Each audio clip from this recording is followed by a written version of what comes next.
television, CNN, 24 hours. But I also get news from radio. And radio has been around in our country since about 1920.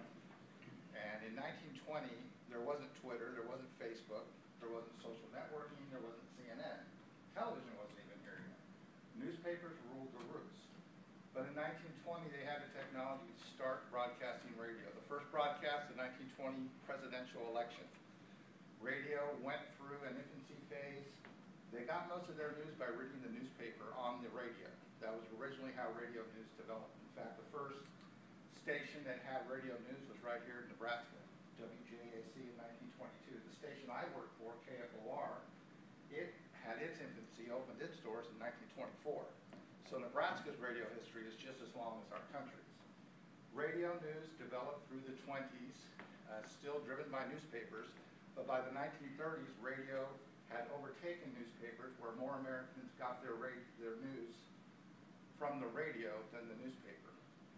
Networks started having daily newscasts, about 3 a day. It continued to progress into the 1940s. When World War II broke out, World War II was on the radio. Edward R. Murrow, the rooftops of London, reporting about the Blitz.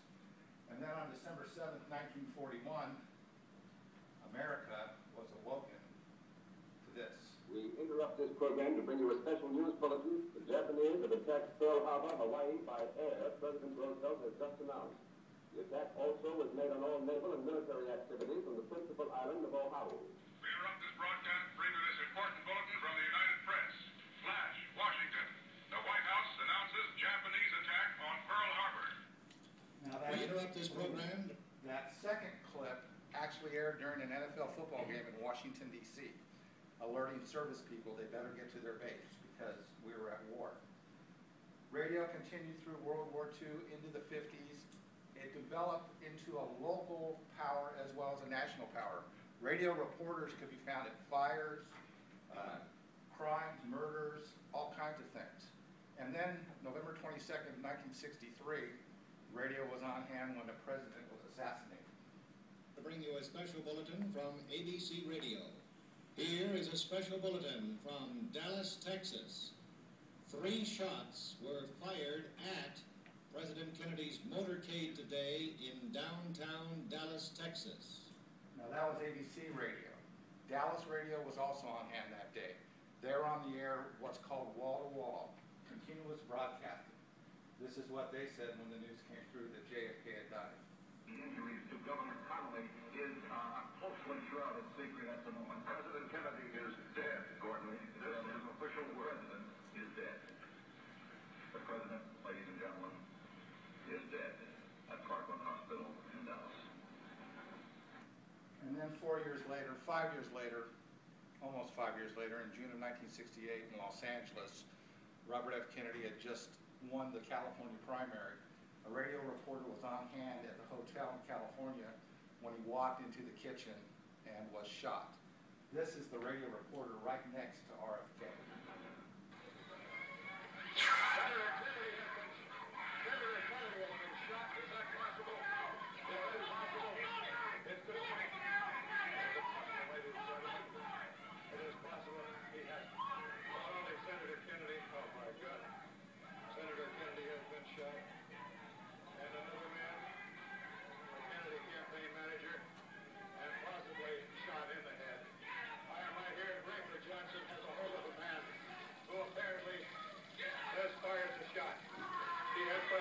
He still has the gun. The gun is pointed at me right at this moment. I hope they can get the gun out of his hand.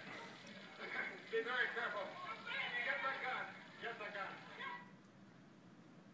Chilling to hear. When you watch it, it's in black and white chrome. When you listen to it, it hits me in the heart standing up here. Radio's continued throughout our history. It's been there through a lot of major events. It was there in Vietnam. It was there during the Gulf War. It was there in New York City, September 11th of 2001. Not only was national radio headquartered in New York City there, but local radio was there. They looked out their windows and saw airplanes hitting towers. Breaking news now on 1010 Wins. This just into our newsroom, a plane has crashed into the World Trade Center. I heard the plane very close to the top of the building. I looked outside. and I saw it hit. Oh my God! Oh. The next building There's just another blew one. up! Oh my God! Oh my God! Another plane just I flew feel in. the heat! The explosion is incredible! Oh my God! Another plane as we were watching. Believe it! The second tower has exploded from about the 20 stories below in a gargantuan explosion. Let's just say the building is going. Is that the building going down? Is that the second building of the World Trade Center going down? Yes, that is the second tower. That is the second tower. It's a huge form of smoke that came out of the middle of the building, and then the building just disappeared in the smoke. It is an incredible sight. People around me are taking it up. I cannot even describe it. It is. Lincoln, radio has impacted me as a listener and as somebody that has worked in it since high school. I've been on hand for quite a few events in my own life, mostly in the military. But in 2004, I covered the Hallam tornado, talked to people whose lives had been destroyed by a 2.5-mile wide funnel cloud. Still remember that to this day. I love the radio, not only because it has impacted my life professionally, but it stirs my imagination. It makes me think about what it is I'm listening to rather than just looking at it and drawing my opinions from that.